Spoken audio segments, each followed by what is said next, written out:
नमस्कार दोस्तों। आज हम जयपुर से 135 किलोमीटर दूर हैं। जगह का नाम है अजय मेरू।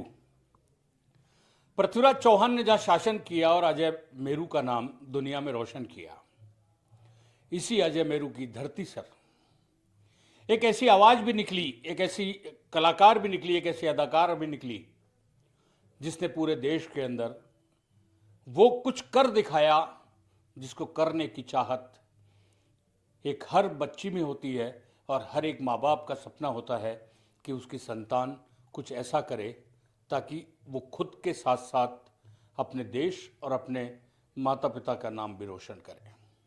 जी हाँ जनाब, आपने अजमेर का नाम सुनते ही समझ गए होंगे कि आज हम किस शख्सियत के साथ आपकी मुलाकात कराने जा रहे हैं।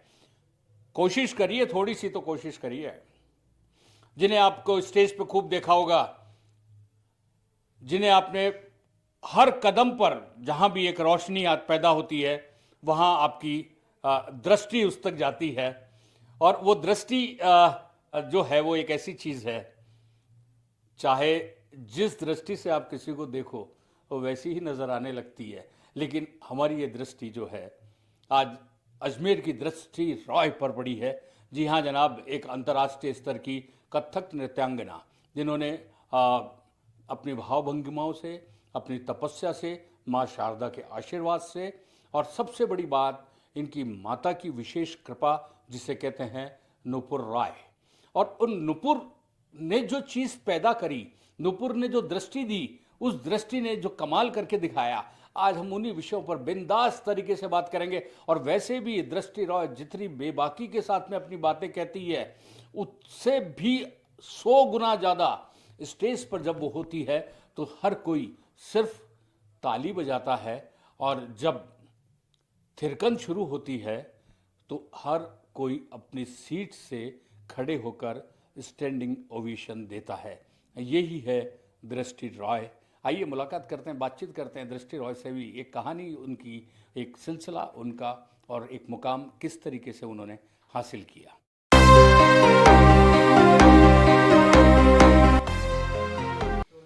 दृष्टि जी, भाया जी डिजिटल चैनल पे आपका बहुत बहुत स्वागत है। और दृष्टि, ये बताइए आप कि आपने अपनी जो जीवन यात्रा है वो कैसे शुरू करी, ताकि लोग भी समझ सकें कि कोई भी दृष्टि रॉय बन सकती है। पहले तो बहुत बहुत धन्यवाद मुझे इस कार्यक्रम में आमंत्रित करने के लिए। मेरी जीवन यात्रा तो मेरी माँ के साथ आरंभ होती है। अगर वो जन्म नहीं देती तो मैं आज दृष्टि के रूप में पैदा नहीं होती। और रही बात नृत्य की यात्रा, तो वो सबसे पहले वो भी मेरी माँ से ही शुरुआत होती है। असल में शायद ये अंकुर बहुत बचपन में ही कहते हैं पड़ गया था मेरे अंदर कि मुझे डांसर बनना है, आर्टिस्ट बनना है। पर प्रोफेशनल बनना है या नहीं बनना है इसके बारे में मुझे उस समय कुछ भी नहीं मालूम था। मम्मी के बहुत सारे कार्यक्रम होते थे और चूँकि वो रेलवे से ताल्लुक़ रखती थी, तो रेलवे के फंक्शंस में जो स्पेशली मैं परफॉर्म करती थी। और जब मैं 3 साल की थी तो पहली बार मेरी माँ ने मुझे एक बंगाली डांस सिखाया था, और एक वंदे मातरम था जो मुझे आज भी याद है।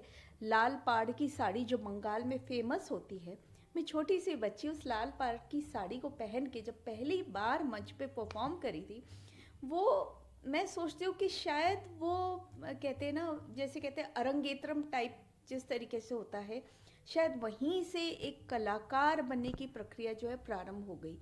और उसके बाद शायद मेरी माँ को ये लगा कि ये अच्छी आर्टिस्ट बन सकती है, लेकिन इसको ट्रेनिंग की ज़रूरत है, इसको आगे सीखना चाहिए। तो उन्होंने पहले तो घर पे ही सिखाना शुरू किया, और बाद में विभिन्न गुरुओं से मैंने सीखा। दिल्ली सीखा, जयपुर सीखा, बॉम्बे सीखा। और ये जो यात्रा है एक तरीके से कहना चाहिए कि मेरी लाइफ में बड़े रोचकता लेके आई, क्योंकि मैंने जिनसे भी सीखा उनसे उनके स्टाइल के रूप में सीखा।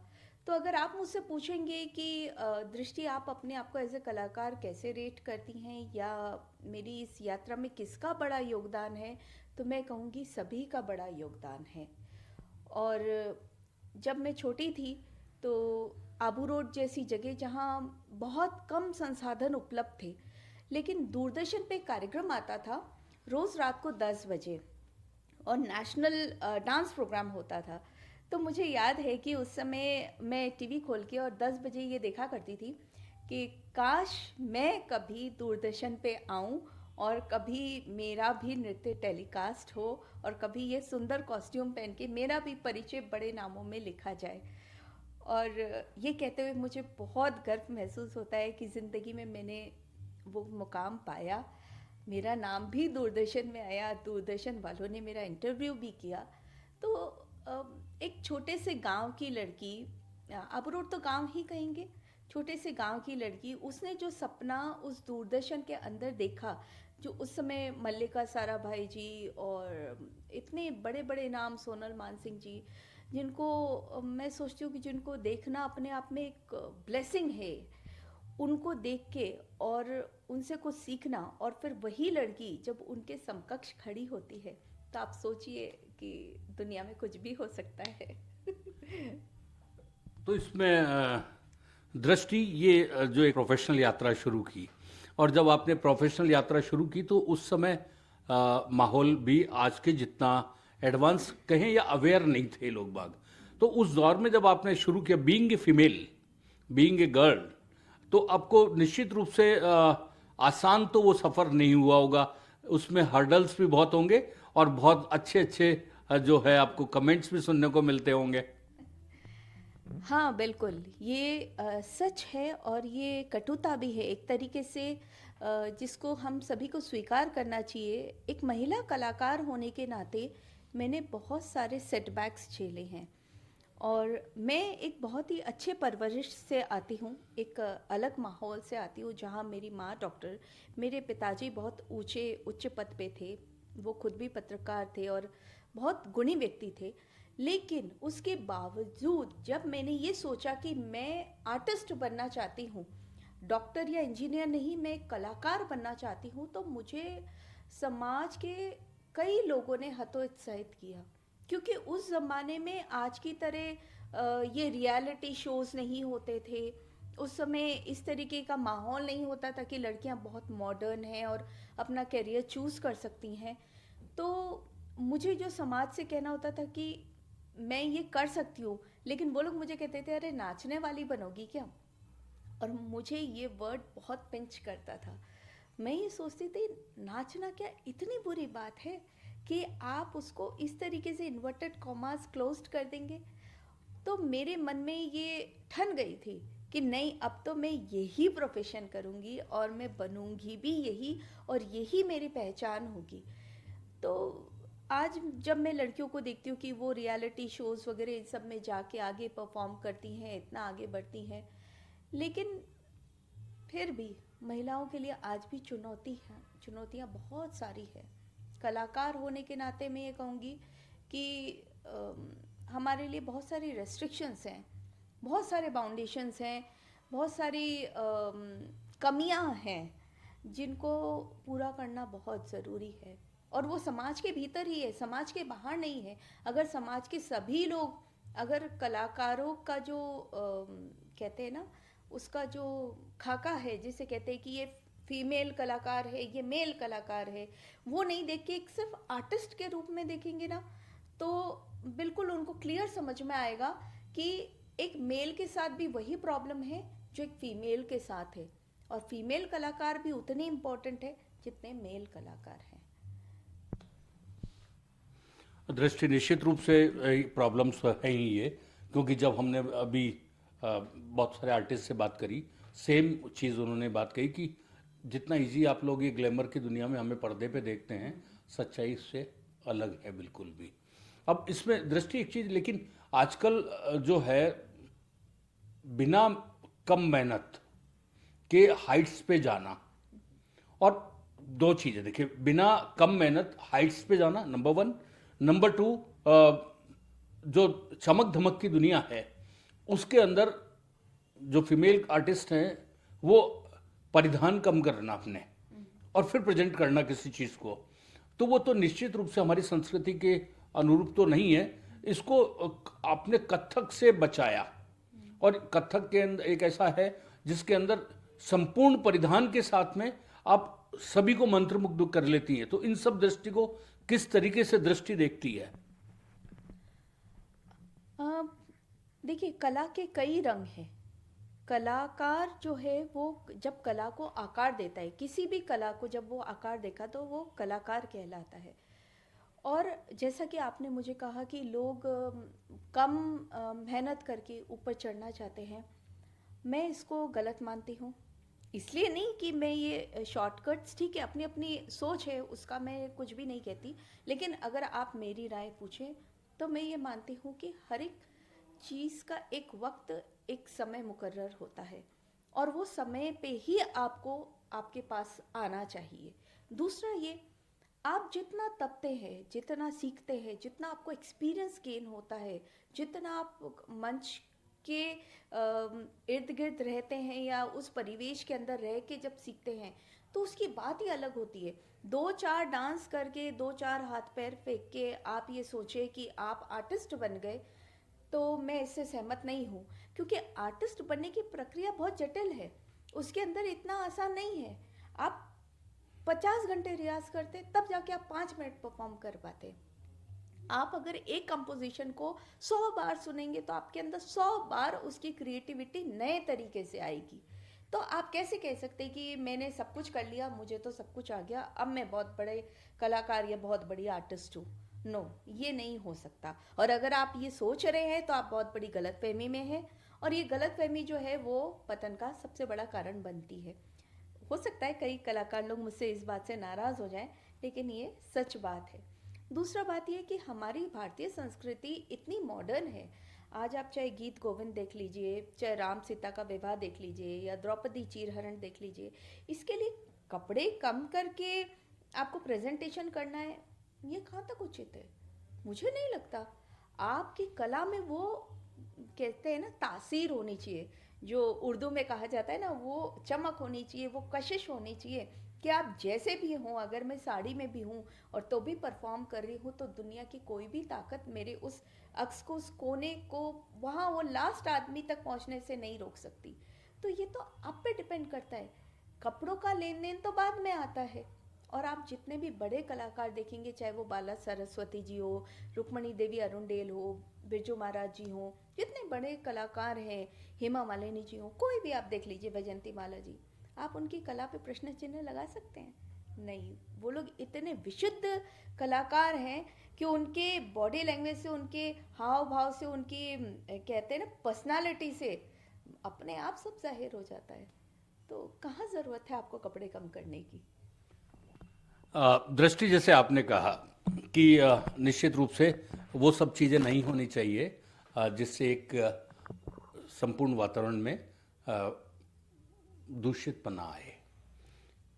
तो ये जो आइटम सॉन्ग का एक आजकल बॉलीवुड में ट्रेंड चला है, और इस आइटम सॉन्ग को लेकर क्या आपका मानना है, बीइंग ए कथक नृत्यांगना? आइटम सॉन्ग, देखिए, आइटम सॉन्ग पहले किसी ज़माने में हेलन जी भी किया करती थी। आपने कभी उनके आइटम सॉन्ग्स में वल्गैरिटी देखी क्या? वो उस समय भी उतनी बेधड़क और बिंदास नाचती थी जैसा कि आज की हीरोइनें नाचती हैं, और मुझे तो लगता है वो आज की हीरोइनों से ज़्यादा बिंदास थी, है ना? और भी कई थी, चाहे वो आप शर्मिला जी की देख लीजिए, या फिर वैजयंती माला जी के डांसेस देख लीजिए, उन लोगों ने भी, कईयों ने आइटम सॉन्ग्स और ऐसे आम्रपाली जैसी फिल्मों में बहुत सारे ऐसी सीन्स किए हैं, लेकिन वहाँ पे कहीं वल्गैरिटी तो नज़र नहीं आई। आपके शब्दों के चयन में, आपके म्यूज़िक जो आप देते हैं उसमें, और जिस परिवेश में उसको फिल्माया जा रहा है, वो मायने रखता है। और फिर आप संदेश क्या देना चाह रहे हैं? अगर आप सिर्फ मसाला परोसना चाह रहे हैं तो वो तो वैसे ही परोसा जा सकता है, उसके लिए इन सब की ज़रूरत है ही नहीं। और अगर आप कोई, उसका कोई आइटम सॉन्ग का कोई औचित्य है उस फिल्म में, तो उसकी वैल्यू बढ़ती है। तो ये डिपेंड करता है, क्योंकि पहले के टाइम पे बार फिल्माया जा रहा है तो वहाँ पे आइटम सॉन्ग है। आजकल तो बिना बात के, बिना सिर ना पूछ, किसी गाने के पहले एक आइटम सॉन्ग होता है और उसके बाद में आइटम सॉन्ग होता है। ना तो उसका कोई लेन देन होता है, ना आगे पीछे कुछ होता है। तो मुझे लगता है कि वो, ऐसा लगता है कि क्या हो रहा है ये। तो मैं इस बात से तो बिल्कुल भी सहमत नहीं हूँ। कि ऐसे आइटम सॉन्ग्स होने चाहिए। दृष्टि, ये जानना चाहते हैं हम आपसे कि किसी भी व्यक्ति को, किसी भी बच्ची को, किसी भी कलाकार को अपने टैलेंट को मुकाम तक पहुंचाने के लिए एक साधना की बहुत ज़्यादा ज़रूरत होती है, और ये साधना गुरु के बिना संभव भी नहीं होती है। और दृष्टि, आपने तो कथक के अंदर जो भिन्न भिन्न प्रयोग जो आपने किए हैं, नई नई विधाओं को आपने उसमें शामिल करके एक नएपन को हमेशा लाने का प्रयास किया है, इसको किस दृष्टि से देखती हैं, और आप अपनी जो इस ये विद्या है इसको आगे वाली जनरेशन तक कैसे पहुंचाने में मदद कर रही हैं? देखिए, बच्चे छोटे होते तो वो कच्चे मिट्टी की तरह होते हैं, और अच्छे गुरु का हाथ होना बहुत ज़रूरी होता है। कोई भी आर्टिस्ट तभी परिपक्व बनते हैं जब उनके ऊपर किसी गुरु का हाथ हो या गुरु का सानिध्य हो, क्योंकि बिना गुरु तो ज्ञान कभी आपको मिल ही नहीं सकता। इसलिए जो भी बच्चे बच्चियाँ जो भी सीखते हैं, जैसे भरतनाट्यम है, कथक है, कोई भी आर्ट फॉर्म सीखते हैं, उनको प्रोफेशनल बनने से पहले गुरु के सानिध्य में अपना कुछ वक्त मतलब ऐसा नहीं कि 2-4 साल नहीं, मैं ये मानूंगी कम से कम 20 साल तक, जब तक वो कला को समझने में परिपक्व नहीं हो जाते तब तक 20 साल तक उनको वो सानिध्य उनको मिलना चाहिए या उनको बिताना चाहिए। और रही बात आर्ट की कि मैं कैसे करती हूँ, देखिए मैं अपनी संस्था तो मैं कर ही रही हूँ, इसके अलावा मैं बच्चों को जो अंडर प्रिविलेज्ड बच्चियाँ हैं उनको भी मैं फ्री में सिखाती हूँ। इवन मैं स्कूल्स में भी ऑर्गेनाइज करती हूँ वर्कशॉप्स वगैरह, डेमोन्स्ट्रेशंस वगैरह, ताकि ज़्यादा से ज़्यादा बच्चियाँ इस आर्ट फॉर्म को सीखें। और ऐसा नहीं है कि कथक सिर्फ गर्ल्स के लिए है, बॉयज़ भी करते हैं, लेकिन इसकी अवेयरनेस कम है। अगर आप दिल्ली साइड या दूसरे साइड जाएंगे तो वहाँ पे बॉयज़ भी करते हैं। तो कला का कोई जेंडर नहीं है कि वो मेल है कि फीमेल है, कोई भी सीख सकता है, कभी भी सीख सकता है। और यही जागरूकता फैलाने के लिए मैं अपनी संस्था जो है, दोनों संस्थाओं के माध्यम से कार्य कर रही हूँ और करती आऊँगी। दृष्टि, आप सोसाइटी को क्या मैसेज देना चाहती हैं? सारी स्थितियां, सब कुछ आप देख रही हैं सोसाइटी के अंदर। बड़ा दुख भी होता है, दर्द भी होता है जब छोटी छोटी बच्चियों के साथ में काफ़ी कुछ गलत होता है, और वो वैश्यपन, हैवानियत जो होती है, वो उनको तो कानून सज़ा देता ही देता है, लेकिन जो दर्द है उस दर्द को तो उसे ही झेलना होता है। तो इन सब चीज़ों के लिए, उन बच्चियों के लिए, बच्चियों को खुला आकाश मिल सके, वो खुले परिंदा की तरह उड़ सके, उसके लिए दृष्टि क्या सोचती है? सबसे पहले तो मैं चाहूँगी, अगर इस इंटरव्यू को जो भी माता पिता देखते हों, बेटियाँ लक्ष्मी भी होती है तो बेटियाँ दुर्गा भी होती हैं।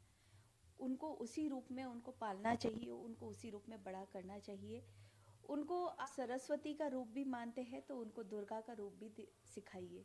क्योंकि सिर्फ ऐसा नहीं है कि आपने उसको पढ़ा लिखा दिया तो वहीं इतिश्री हो गया, नहीं, उसको समाज में जीना, उसको लड़ना भी सिखाइए, क्योंकि ये बहुत महत्वपूर्ण है।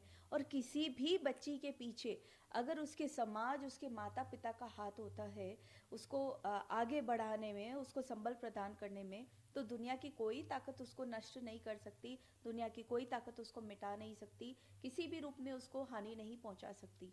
दूसरी बात ये कि समाज जो है, हमारा समाज किससे, हमसे, कोई और नहीं बनाता समाज, आप और हम ही बनाते हैं।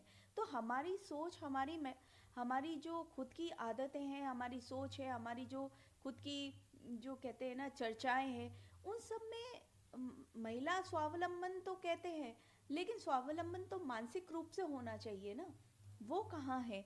हम एक तरफ अपने मुंह से तो नारा लगाते हैं, दूसरी तरफ हम ही उस महिला की या उस बच्चे की बुराइयां करते हैं। तो ये चीज़ें हैं ना, ये कम होनी, बिल्कुल ख़त्म कर देनी चाहिए। जो जैसा है उसको वैसे ही रखिए। और दूसरा, समाज में इस तरह की चीज़ें ना फैलाइए कि बेटियां ये नहीं कर सकती, वो नहीं कर सकती, या ये होना चाहिए, वो नहीं होना चाहिए। आप उनको रास्ता दीजिए, उनको जहाँ जाना है, जिस रूप में जाना है, वो अपना रास्ता अगर अच्छी सोच और अच्छे संस्कार के साथ करेंगी ना, तो मुझे पूरा यकीन है कि वो कभी भी गलत रास्ते नहीं जाएंगी और सही रास्ते पे चलेंगी और अपनी उड़ान भर लेंगी। तो आपने अभी सुपरस्टार दृष्टि रॉय से बेबाकी से जो की गई बातें थी वो सुनी। हर बात का एक अर्थ था, हर बात के अंदर एक मैसेज था। सफलता यूं ही नहीं मिलती, सफलता के लिए पाँव को कांटों पे भी चलाना होता है, साधना की जरूरत होती है। खुला परिंदा तभी उड़ सकता है जब उसके पंखों को बांधा नहीं जाए, उसे उड़ना दिया जाए। दृष्टि रॉय वही है। यदि नुपुर रॉय ने आज दृष्टि को उड़ने का तरीका नहीं सिखाया होता तो आज दृष्टि उस उड़ान पर नहीं पहुंच पाती।